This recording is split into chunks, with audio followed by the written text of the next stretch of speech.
Evangelho de Lucas, no capítulo 23, nós vamos ler do 33 ao 43.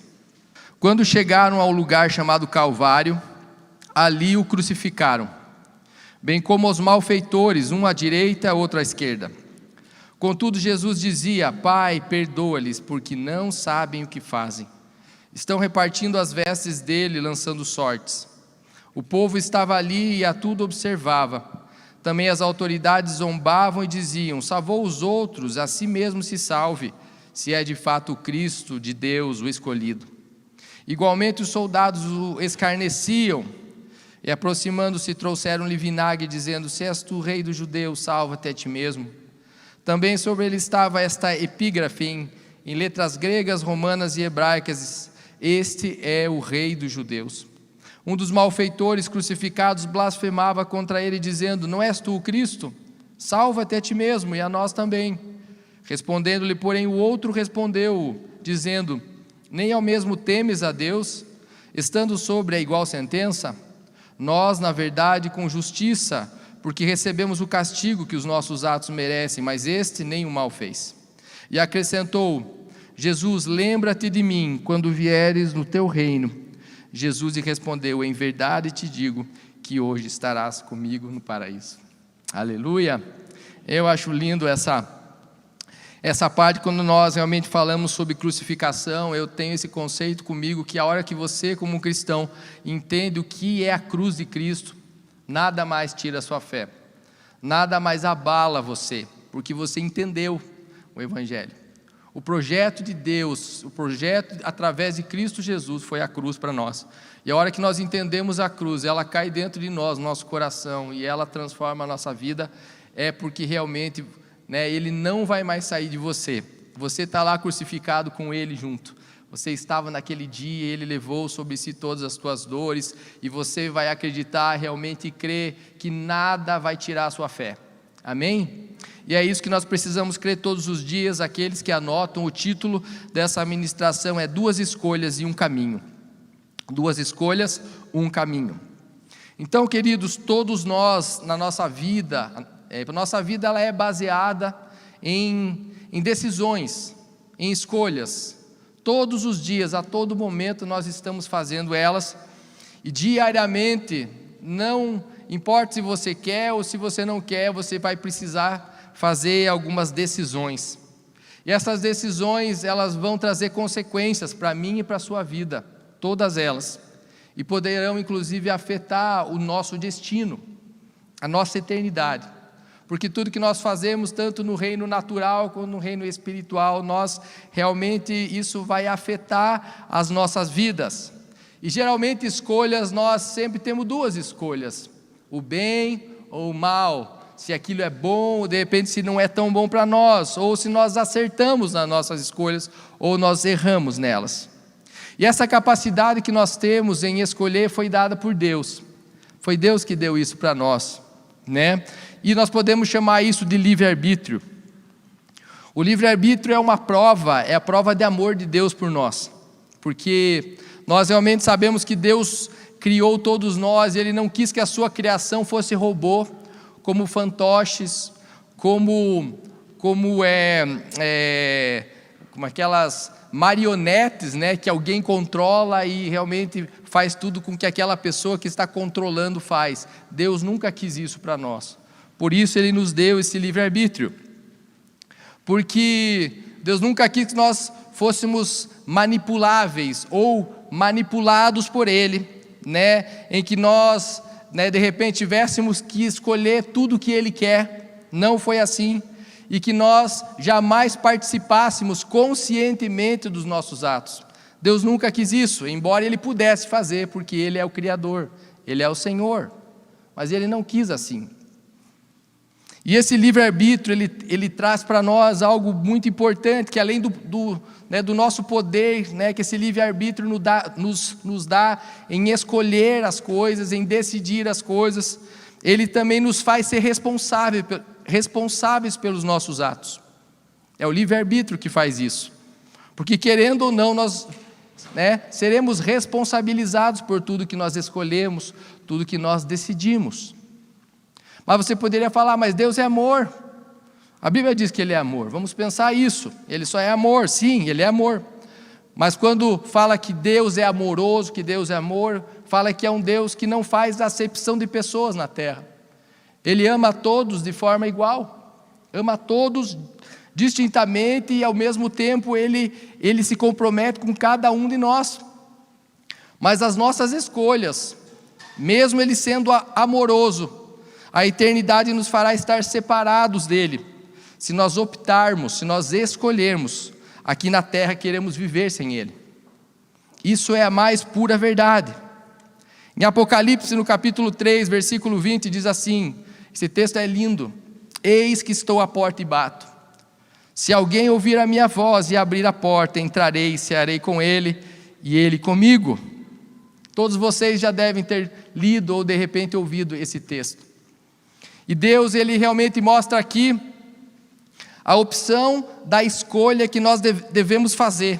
Jesus, Ele vem à frente, Ele bate a porta, mas Ele não entra. Ele fala, eis que estou à porta e bato. Se você ouvir a minha voz e você abrir a porta, aí sim eu entrarei e cearei contigo. É um Deus respeitoso, é um Deus cavalheiro, não é como inimigo que entra com tudo na nossa vida, mas Ele está batendo a porta do seu coração, batendo na sua vida para que você o note. E é muito interessante isso, que Ele não arromba o nosso coração, Ele nos espera uma decisão, uma escolha, minha e sua, que seja de abrir a porta e convidá-lo para entrar. E a escolha de convidar é nossa. Nós precisamos abrir a porta. Ele está lá fora batendo, mas nós precisamos abrir. Eu não sei se vocês notaram, porque nós falamos tão rápido às vezes isso, eis que estou à porta e bato, se você abrir a porta do seu coração, eu entrarei e cearei contigo, mas nós esquecemos de uma palavra, que fala ali, eis que estou à porta e bato, se alguém ouvir a minha voz. Então Ele não está batendo só, Ele está chamando o seu nome. Imagina um Deus maravilhoso, que está chamando sua atenção com batidas na porta do seu coração, e Ele está lá fora chamando o seu nome. Imagine você com o seu nome, e escute agora o próprio Deus, Jesus chamando o seu nome, fala, abre a porta, eu quero entrar com você, ficar do seu lado. Esse é o nosso Deus, e Jesus vem nesse lugar, e Ele bate a porta, e Ele quer ser notado. Um Deus que Ele não insiste, mas Ele está à porta. Ele não insiste, você precisa acreditar em mim, você vai ter que aceitar em mim. Não, Ele fala, eu estou batendo na porta, estou chamando o seu nome. Se você quiser ouvir a minha voz e me aceitar, abra a porta do seu coração. E eu quero entrar, eu quero chamar você mais perto pelo seu nome e ficar do seu lado todo o tempo. É isso que quer dizer na nova tradução, que nós poderíamos dizer nessa tradução revelada do Senhor. E além disso, mesmo nós sendo capazes de escolha, não é porque nós às vezes não escolhemos que Ele vira as costas para nós. Ele não faz isso. Ele ainda está batendo a porta. Ele ainda continua insistindo. Ele ainda continua chamando o seu nome. O que vai mudar é se você vai ouvir essa voz, você vai aceitar Ele como seu Senhor, aí Ele vai entrar e ficar do seu lado. Esse é um Deus que nos criou, que nos fez e ainda nos dá a chance de escolher. Com amor, aí assim Ele nos ama. Mas Ele insiste, e Ele não vai deixar de insistir. Se você vier arrependido diante dEle, não importa a sua vida como foi, se você se arrepender genuinamente, Ele vai vir, Ele vai entrar, Ele vai perdoar você e vai transformar a sua vida. Amém? E outra prova que nós temos também, que Deus, Ele não deixa a gente de fora das decisões, quando Ele realmente criou Adão e Eva no paraíso. Vocês sabem que Deus chamou Adão para que desse nome para os animais e para as outras coisas. Então, nós estamos sendo participantes junto com Ele. Senão Deus falava, esse é o cavalo, essa é a vaquinha, esse aqui se chama árvore. Não, Ele deu a oportunidade para participarmos com Ele, decidirmos isso. E também ele disse que nós estaríamos dominando outros seres, que nós teríamos que povoar a terra, ou seja, nós estaríamos decidindo coisas, estabelecendo, colocando as nossas vontades no mundo. Está aí também o grande livre-arbítrio, que é o amor de Deus por nós. Mas apesar disso tudo, nós sabemos que Deus falou que eles podiam fazer todas essas coisas, mas uma coisa eles não poderiam fazer: de provar do fruto da árvore da vida. Nós conhecemos a história desde criança, muitos de nós, que Adão e Eva provaram daquela fruta, e hoje nós colhemos as consequências da desobediência, passou a toda a humanidade. E com isso nós aprendemos que realmente o Senhor deu o livre-arbítrio como um presente para nós, mas nós não soubemos aproveitar, nós não soubemos usufruir desse presente que Deus deu para nós de forma correta. E a humanidade optou fazer a escolha e escolheu da forma errada. Então hoje nós sabemos que as nossas escolhas têm consequências. Por isso a importância de sabermos decidir e escolher da forma correta, da forma de Deus, para que nós não entremos nesse caminho e realmente tenhamos consequências sobre isso. E as decisões que nós temos que fazer são todos os dias, como eu disse, em todos os momentos. As decisões e esse livre-arbítrio, eu creio que começou no céu, quando Lúcifer e a terça parte do céu se rebelou contra Deus. Ou seja, eles escolheram se rebelar contra Deus. Foi uma escolha, foi uma decisão. Eles optaram por não se submeter a Deus. Eles decidiram não estar mais com Deus. Então nós vemos esse livre-arbítrio até no céu. Os anjos escolheram, a terça parte dos anjos escolheram não estar com Deus. Puderam mostrar até no céu a sua fidelidade ou não a Deus. Assim como nós aqui na terra podemos mostrar a Deus se somos fiéis a Ele ou não. Mas graças ao próprio Deus que os criou, a maior parte, os 2/3, ficaram no céu. E até hoje, e pelos séculos dos séculos, louvam ao Senhor, o adoram a todo momento, e nós os encontraremos juntamente com todos os anjos virão nos buscar um dia, juntamente com o próprio Jesus. E eles são mais fortes, são mais poderosos, e maior aquele que está em nós hoje daquele que está no mundo. Amém?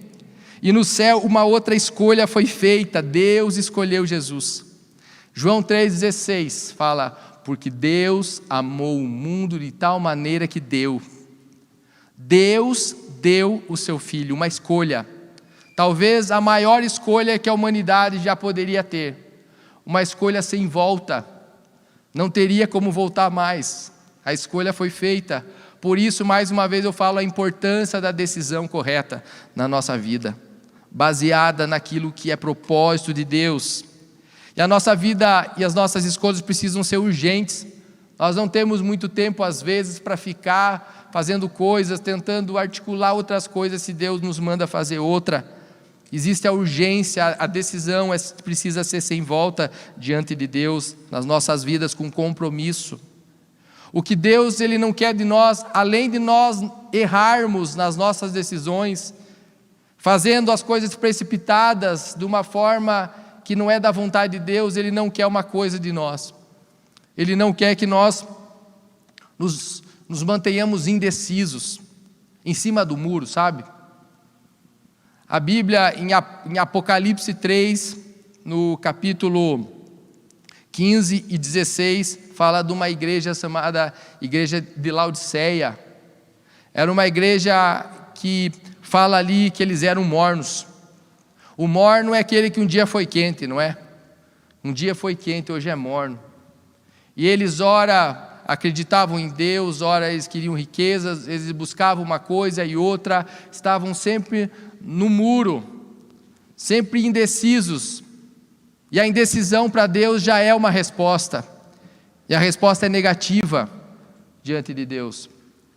Por isso nós temos que ter uma resposta ou sim ou não diante de Deus.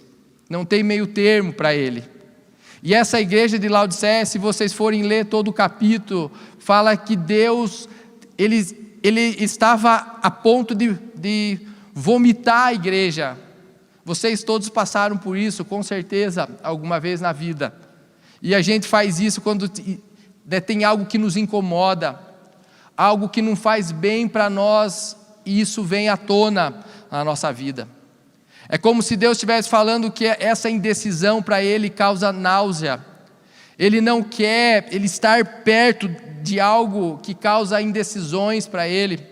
Ele não quer estar perto de coisas que causam esse mal-estar, e Ele quer expulsar isso dele. Não quer na sua presença algo que não seja concreto, que não seja baseado nas coisas dele, ou teu sim, sim, teu não, não, como diz em Mateus 5,37.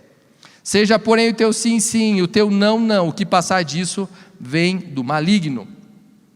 Dizer sim ou dizer não, também fazemos isso todo momento.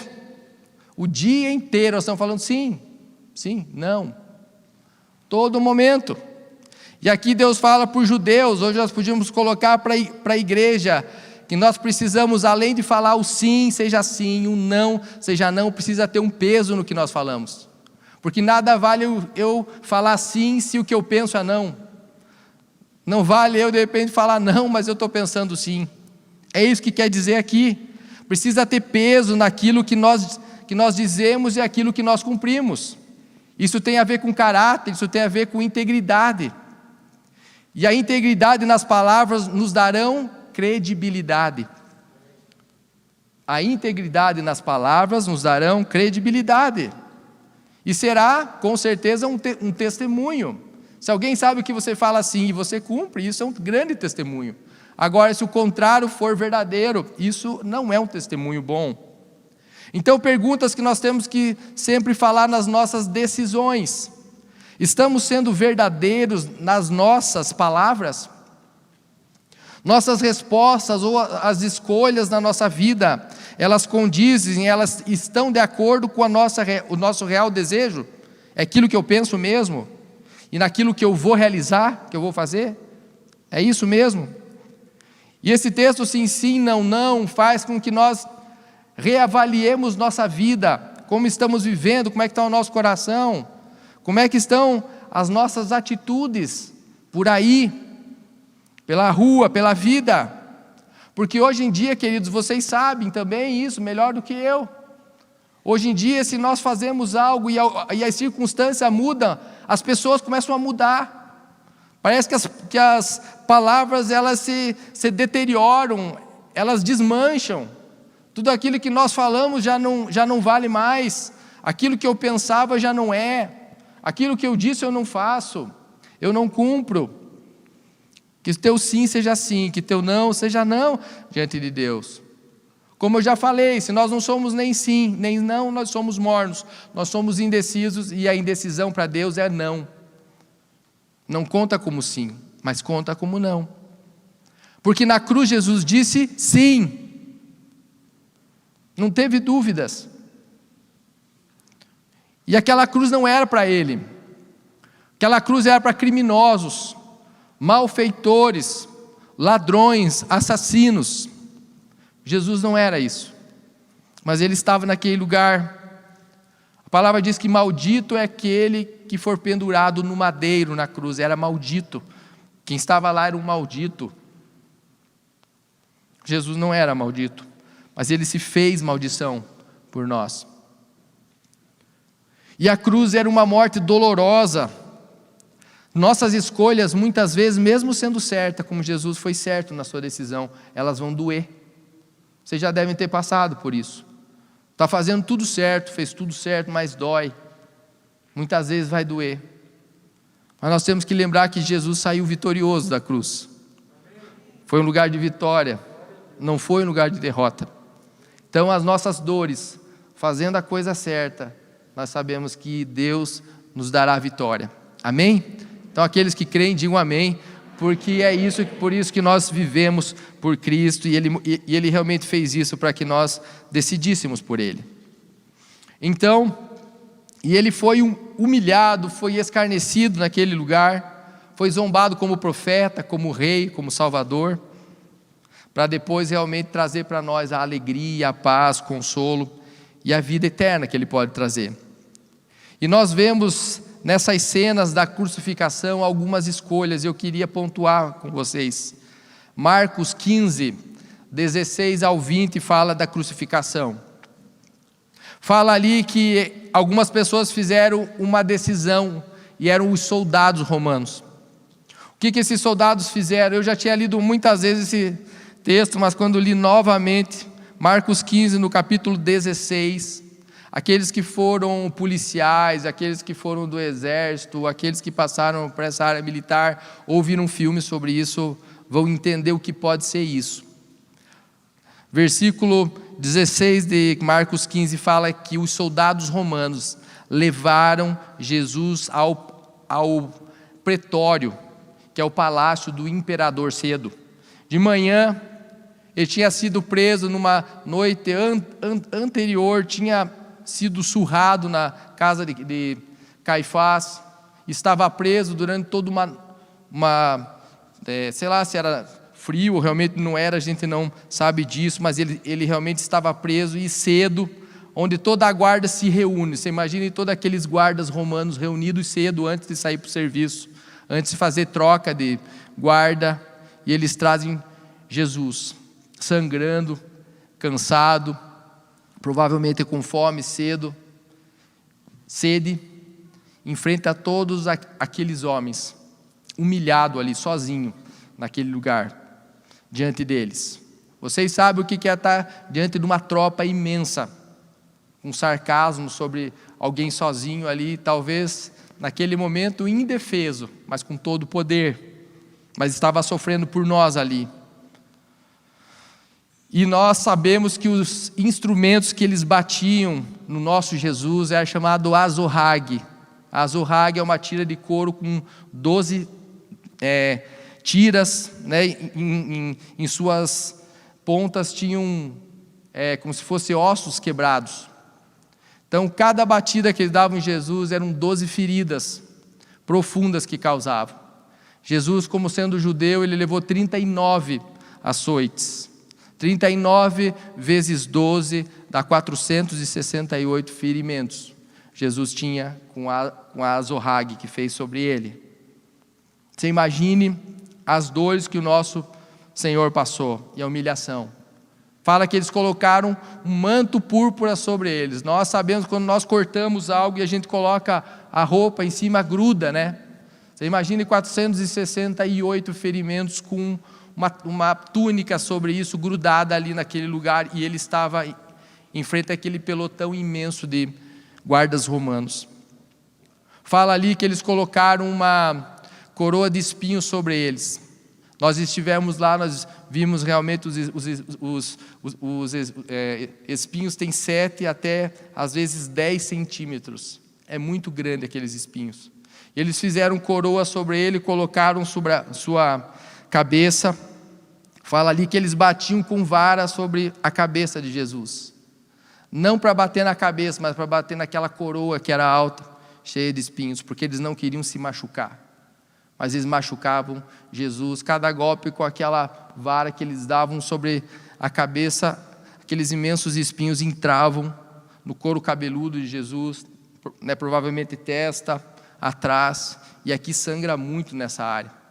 Você imagina a dor às vezes de um espinhozinho que nós enfiamos no nosso dedo, aqueles espinhos grandes sendo cravados com golpes de vara na cabeça de Jesus. Que sofrimento que o nosso Jesus passou. Cada movimento que ele fazia, pequeno que fosse, a dor que ele estava sentindo naquele momento. E eles se ajoelhavam diante dele e falaram: salve o rei dos judeus, e cuspiam na cara dele. E de repente eles vêm e eles arrancam aquele manto que já estava grudado provavelmente naquelas feridas, imagine a dor. E eles vestem Jesus com a roupa que era dele, para ele sair daquele lugar carregando uma cruz.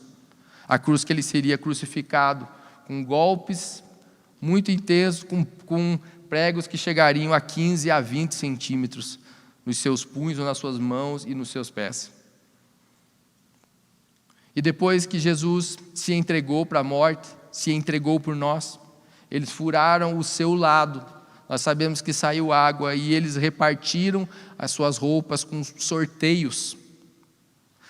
Talvez uma das coisas que nunca eu pensei tanto, mas lendo tudo isso, eu já tinha visto todo esse sofrimento de Jesus, sentia isso muitas vezes, mas parece que algo simples ali que eu não sentia tanto, quando eu fui reler esse texto, senti muito. Depois de tudo isso, alguém repartiu suas roupas. Sabe, queridos, nós não temos como não nos comover com isso. Se não nos comovemos com isso, algo está errado em nós. Eu vejo ali como se fosse o exército do inferno, aqueles soldados, tirando sarro ali, como se a vitória do inferno fosse aquele momento, e eles tivessem vencido o céu, eles achavam isso. Mas eu creio que duas forças estavam naquele lugar, duas forças. Marcos 15, 24 diz ali então que eles repartiram as roupas de Jesus. Eu creio que havia um espírito destruidor. Nós sabemos que ele veio para matar, estava matando.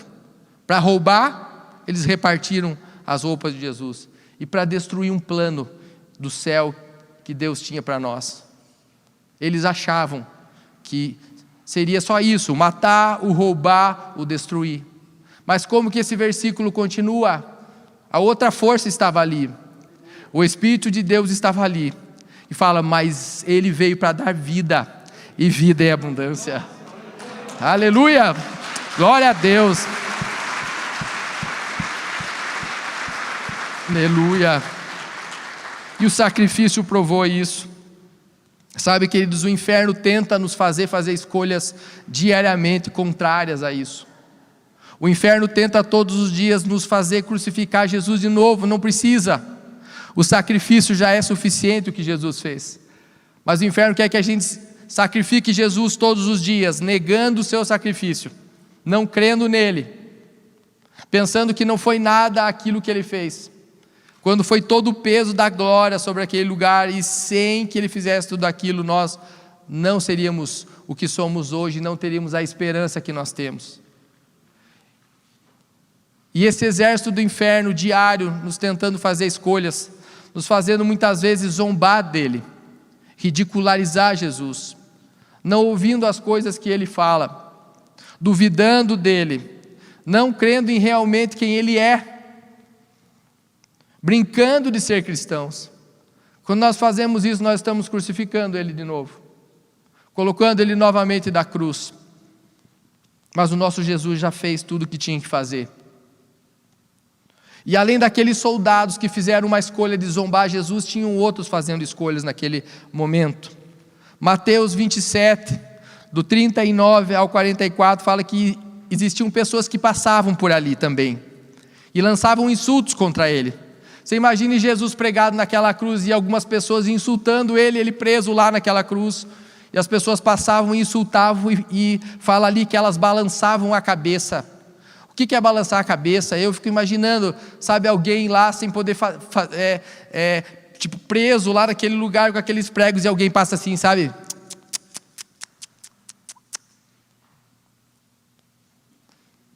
Balançavam a cabeça e ainda falavam, saia daí se és filho de Deus.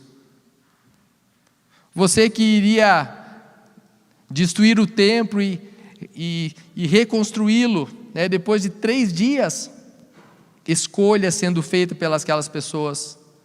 Outros que fizeram escolhas ali, os sacerdotes, os mestres da lei e os religiosos. Ele fala, és rei de Israel e não consegue salvar nem a si mesmo? Se você conseguir sair daí, nós vamos acreditar em você. Escolhas. Existia também uma multidão naquele lugar, a mesma multidão que escolheu Barrabás ao invés de Jesus e que gritou para Jesus, crucifica. Estavam ali vendo e assistindo, indiferentes, insensíveis, sem esboçar arrependimento nenhum. Escolhas. Nós sabemos que ele tinha que estar lá sim, Jesus tinha que estar naquele lugar como algo profético. Todo o peso do pecado estava sobre ele, algo profético. 600 anos antes de acontecer aquilo, em Isaías 53, no versículo 12, fala: ele foi contado entre os malfeitores, ele seria contado entre os transgressores. Jesus foi colocado entre dois ladrões, entre dois transgressores. Jesus não era como eles, mas foi julgado e foi crucificado como sendo um deles. Nós sabemos sim que aquela cruz fazia parte da vontade, de um projeto, de um plano de Deus, mas sabemos que a cruz também, nós somos responsáveis por ela acontecer, por uma escolha da humanidade, lá no Éden, que passou para todos nós, uma escolha da humanidade. Em Mateus 27, 38, e foram crucificados com ele dois ladrões, um à sua direita e outro à sua esquerda. Sabe, queridos, Jesus estava representando eu e você naquele lugar. Jesus estava nos representando ali, mas aqueles dois ladrões estavam nos representando também, como duas escolhas. Duas escolhas, dois ladrões, dois transgressores, duas oportunidades, duas decisões feitas na cruz. Decisões, escolhas foram feitas ali. Em um dos lados, representando a humanidade sem Deus, usando o seu livre-arbítrio sem entendimento, insultando a Deus, zombando dele, dizendo que quem ele é, que não poderia fazer nada para aqueles que estavam ali, menosprezando o poder de Deus e a glória dele. Do outro lado de Jesus, outro criminoso, mas que decidiu usar o seu livre-arbítrio para dar a Deus espontaneamente uma outra resposta. Qual dos dois nós somos? Qual dos dois você é? Qual dos dois eu sou? Duas decisões e um caminho é o tema dessa ministração, como eu falei. E decisões que nós fazemos todo dia, eu queria pontuar algumas também, da vida e da morte. Deuteronômio 30, 19. Coloquei diante de vocês a vida e a morte, a bênção e a maldição. Agora escolham a vida, para que vocês e os seus filhos vivam. Deus nos dando orientações das escolhas. Deus dá duas propostas, a vida e a morte, escolham a vida. O que nós temos escolhido? Nós podemos escolher entre a bênção e a maldição. Deuteronômio 11, do 26 ao 28. Eis que hoje eu ponho diante de vós a bênção e a maldição. Quando cumprirem os mandamentos do Senhor vosso Deus, que hoje vos ordeno, porém a maldição se não cumprirdes os mandamentos do Senhor vosso Deus, e vos desviardes do caminho de hoje, que hoje vos ordeno, para seguirdes outros deuses que não conheceste. Mesmo diante dessa liberdade que nós temos de escolha, nós sabemos que o nosso coração é enganoso. Nós não podemos nos basear as nossas decisões no nosso coração somente, nos nossos sentimentos. Nós dependemos do próprio Deus para isso. E fala ali que toda a vida ela é abençoada quando nós cumprimos os mandamentos de Deus e nos desviamos dos maus caminhos. E teremos uma vida não abençoada, para não dizer amaldiçoada, quando seguimos a nossa vontade e a nossa própria carne, os nossos próprios desejos, excluindo Deus de tudo isso. Nós podemos escolher temer ao Senhor ou zombar dele, como aqueles homens fizeram. Provérbios 1, 7. O temor do Senhor é o princípio de todo conhecimento, mas os insensatos desprezam a sabedoria e a disciplina. E Salmos 34, 9. Temam ao Senhor, vocês que são os seus santos, pois nada falta aos que o temem. Nada falta aos que temem ao Senhor. Amém? Quando nós lemos a palavra, muitas vezes não precisamos explicar nada. É só ler, que ela cai como algo concreto em nós. E temer ao Senhor não é ter medo dele. Temer ao Senhor é um profundo respeito, é honra, é reverência ao nosso Deus. É saber que nós precisamos dele, que nós dependemos dele. Isso é honra. E nós tememos a Deus porque nós somos dele, não porque ele nos obriga a nada, como nós falamos já. Nós precisamos a Deus porque nós necessitamos dele. E ele fala ali que aqueles que o temem nada irá faltar. Mas e aqueles que zombam dele? Gálatas 6:7. Não se deixe enganar, de Deus não se zomba, pois o que o homem semear, isso também ceifará. Deus é onisciente, Ele sabe todas as coisas. Engano nosso se nós achamos que nós enganamos Deus. Engano nosso se nós achamos que as coisas que nós fazemos Ele não está vendo. Engano nosso que se nós fazemos alguma coisa e nós não vamos responder por isso. Isso está na Bíblia. Tudo que nós plantarmos, nós colheremos. Aquilo que o homem plantar, ele colherá. E o que nós fazemos, ou seja, terá consequências para a nossa vida. Mesmo um Deus de amor. Um Deus que nos ama, e Ele nos ama. E jamais vai deixar de nos amar. Lucas 12:5. Mas eu vos mostrarei a quem deveis temer. Temei aquele que depois de matar tem poder de lançar no inferno. Sim, vos digo, a esse temei. Lucas 1:50. E a misericórdia de geração em geração sobre aqueles que o temem. Existe uma promessa geracional para aqueles que temem a Deus. Então comece na sua geração fazer isso, que as gerações que virão a partir de você serão abençoadas, porque a palavra é verdade, e a palavra que Deus disse, Ele vai cumprir. Outra coisa que nós podemos decidir nos nossos dias, viver no Espírito, subjugando a carne, ou viver no pecado, desejosos do mundo. Gálatas 5,16 fala, portanto, vivei no Espírito, e de forma alguma satisfarei as vontades da carne. Quando nós vivemos, queridos, no Espírito, nós seremos dirigidos por Deus, dirigidos pelo próprio Espírito. Tomaremos decisões e escolhas dirigidas pelo céu para as nossas vidas. As nossas vontades ficam de lado, os nossos desejos ficam de lado, e a vontade de Deus começa a nos perseguir, e as coisas começam a acontecer na nossa vida. Quando Deus está controlando a nossa vida, as nossas decisões, as nossas atitudes, os nossos pensamentos, as palavras, as intenções, as direções nossas são apontadas por Deus, e Ele nos conduz por esse caminho. Estar controlado pelo Espírito Santo é ouvir o Espírito. Nós conseguimos ouvir e nós podemos obedecer imediatamente. Quando nós estamos controlados pelo Espírito, nós temos mais sensibilidade de ver o que é certo e o que não é certo, o que é bom e o que não é. É como se fossem placas nos norteando para onde seguir. Placas espirituais que são vistas pelo nosso espírito e nós seguimos nessa direção e não vamos errar. E os sentimentos nossos começam a ser controlados muito mais. E a vontade de Deus começa a ser maior do que os nossos sentimentos. Os planos de Deus e a vontade de Deus, ela está acima, ela domina a nossa carne e os nossos sentimentos.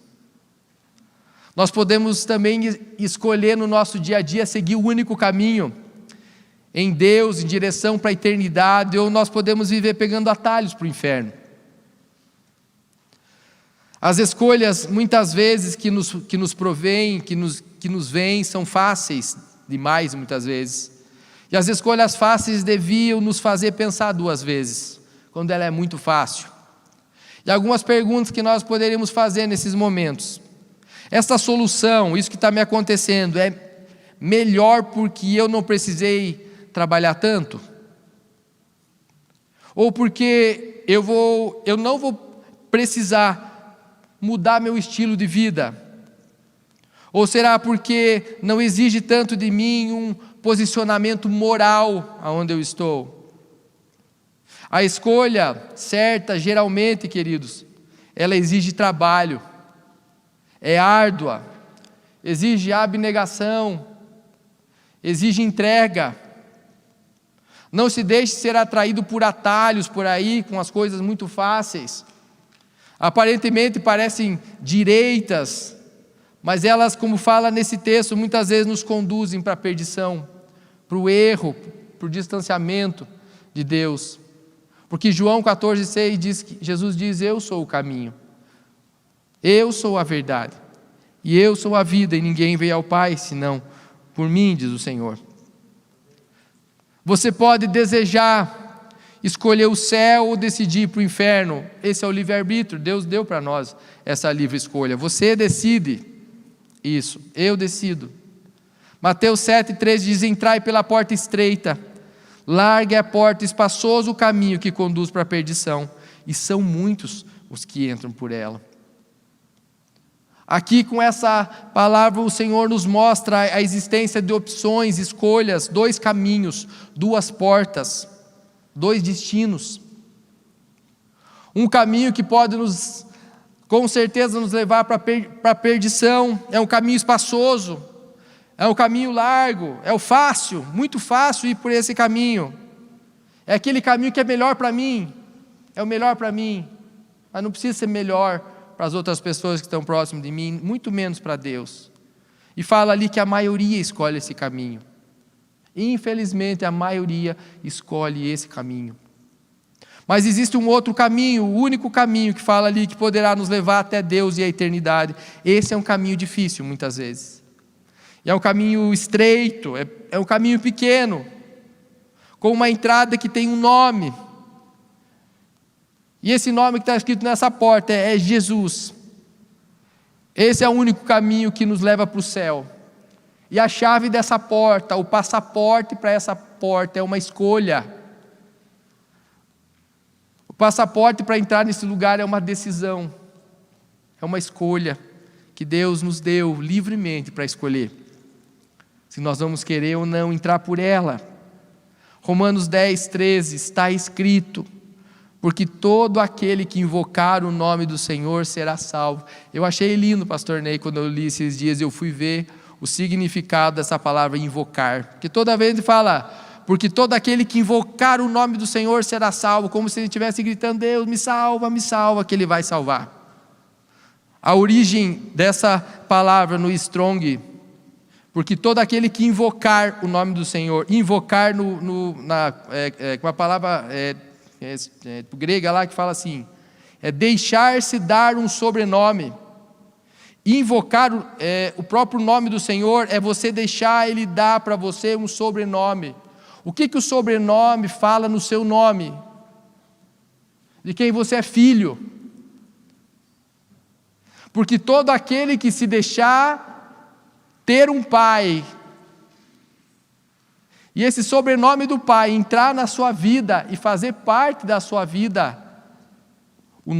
esse será salvo. Ou seja, o nosso sobrenome representa de quem nós somos filhos e a que família eu e você pertencemos.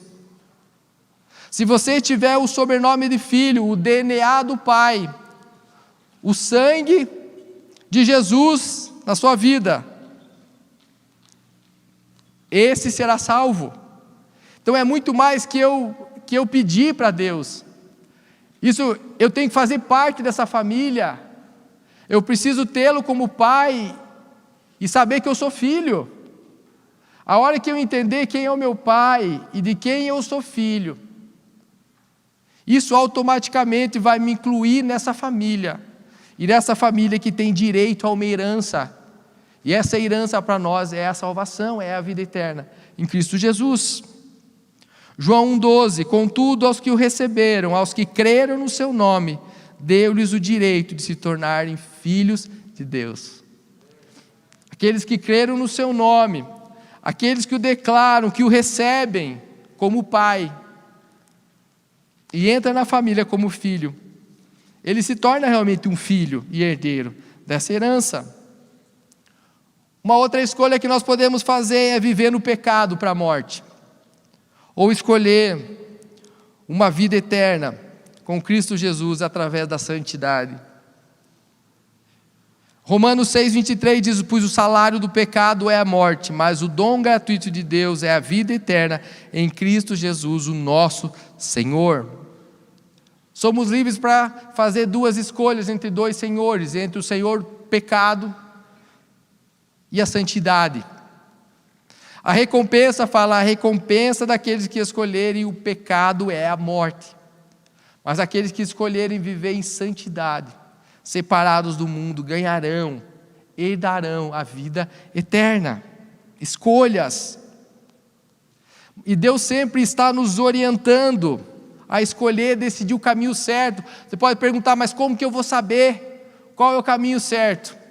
Esse texto é demais. Isaías 30, 21. Anote aí, faça asteriscos. Isaías 30, 21. Todo mundo achou? Os que não acharam, anotam. Quer você se volte para a direita, quer você se volte para a esquerda, uma voz nas suas costas dirá a você: este é o caminho, siga-o. Aleluia, glória a Deus. Nós temos um Deus que nos orienta. Ele está, não importa, fala a palavra, não se desvie nem para a direita, nem para a esquerda, mas se de repente acontecer, por uma eventualidade, você se desviar para a direita ou para a esquerda, uma voz vai estar falando nas suas costas e nos seus ouvidos: siga por aqui, este é o caminho. Meu Deus, que maravilhoso isso. Isaías já descobriu isso no Antigo Testamento. Quando o povo de Deus tentava se desviar, provavelmente Isaías falava isso para eles, corrigindo o povo. Mas nós precisamos, quando ouvir essa voz, não endureça o vosso coração. Não adianta Deus estar atrás de nós vamos para a direita, vamos para a esquerda, e Deus traz a gente por esse caminho, ou de repente você devia para um lado e para o outro, essa voz vem falando para você, mas você decide fazer uma coisa totalmente diferente. Então ouça a voz que o Espírito diz a você, que o próprio Deus está, mas ouça, esteja disposto a ouvir e a obedecer essa voz. Uma outra escolha: aceitar Deus e o seguir, ou rejeitá-lo e dar as costas para Ele, como eu falei. João 10, 26 e 27. Mas vocês não creem porque não são minhas ovelhas. As minhas ovelhas ouvem a minha voz, eu as conheço e elas me conhecem. O pastor fala isso. Os judeus cercavam Jesus de todos os lados, tentando pressionar Jesus, pegar ele, fazer armadilhas. E a religiosidade deles não deixava eles aceitar quem era Jesus. Eles não se deixavam fazer parte desse grande rebanho. No versículo 14 também, de João 10, que nós lemos acima, fala: eu sou o bom pastor, eu conheço as minhas ovelhas e elas me conhecem. A ovelha conhece a voz do pastor, do seu pastor, e ela o segue, porque elas sabem que elas são dele, porque elas seguem esse pastor, porque elas sabem que elas precisam dele. Elas seguem esse pastor porque elas dependem dele, de uma relação de intimidade, e quando há intimidade há confiança. Então, quanto mais íntimos desse pastor, mais nós o conhecemos, mais nós queremos seguir ele.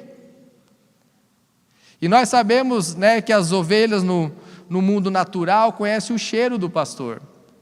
Então, para você conhecer o cheiro do seu pastor, do seu Jesus, você precisa estar com ele, se encontrar com ele e sentir o cheiro de Jesus. E quando esse cheiro chegar, você vai correndo para esse pastor, que está na hora que ele vai te suprir, que ele vai trazer teu alimento, que ele vai realmente cuidar das suas feridas. Amém? Esse é o nosso pastor. E as ovelhas que conhecem o seu pastor, elas não serão enganadas. Mesmo que o lobo tente se vestir disso, tentar pegar essas ovelhas, elas não vão cair nesse lugar, elas vão seguir falsos deuses, falsas doutrinas, falsas ideias, falsos caminhos para um aprisco. Escolha decidir por Jesus. Você é a ovelha desse rebanho. Ele te conhece e você precisa o conhecer. Só Ele pode suprir a sua vida. A última escolha que nós podemos fazer é declarar Jesus nosso Senhor ou negar esse Jesus como Senhor. Romanos 10, 9. Se você confessar com sua boca que Jesus é o Senhor e crer em seu coração que Deus o ressuscitou entre os mortos, será salvo. João 12. Contudo, aos que o receberam, aos que creram no seu nome, deu-lhes o direito de se tornarem filhos de Deus. Atos 16, 31. Creia no Senhor Jesus e não será salvo só você, mas será salvo tu e a tua casa. Amém? Queridos, a conclusão disso tudo, que eu gostaria de deixar para vocês, que na estrada da nossa vida nós precisamos fazer escolhas, nós precisamos fazer muitas decisões, nós precisamos decidir por onde nós vamos caminhar, quem obedecer, e quando nós vamos tomar uma decisão, para que isso comece, para que isso aconteça. Jesus decidiu fazer a melhor escolha em Deus, e como eu falei, essa decisão o tornou vitorioso na cruz, e essa vitória nós fazemos parte dela, porque nós também fomos crucificados com Ele, e com Ele nós ressuscitamos, assim diz na palavra. Mas hoje você precisa fazer a sua escolha. Talvez seja a última chance da sua vida, talvez seja o seu último momento de escolha. Jesus escolheu e teve que ser humilhado, Ele sofreu todo o peso que estava sobre nós, que tinha que estar sobre nós, o peso do pecado estava sobre Ele, mas Ele decidiu, Ele fez uma escolha e nos pede para fazer uma escolha também.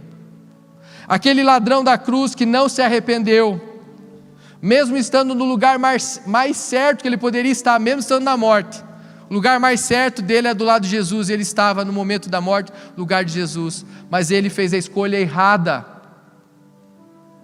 ao passo que havia outro, do seu lado esquerdo, aquele ladrão que se arrependeu, aquele malfeitor, mas escolheu estar com Jesus porque se arrependeu, reconheceu que ele não podia, mas a suficiência estava em Deus, e Jesus viu a sinceridade no coração dele e falou: hoje mesmo você estará comigo no paraíso, hoje mesmo.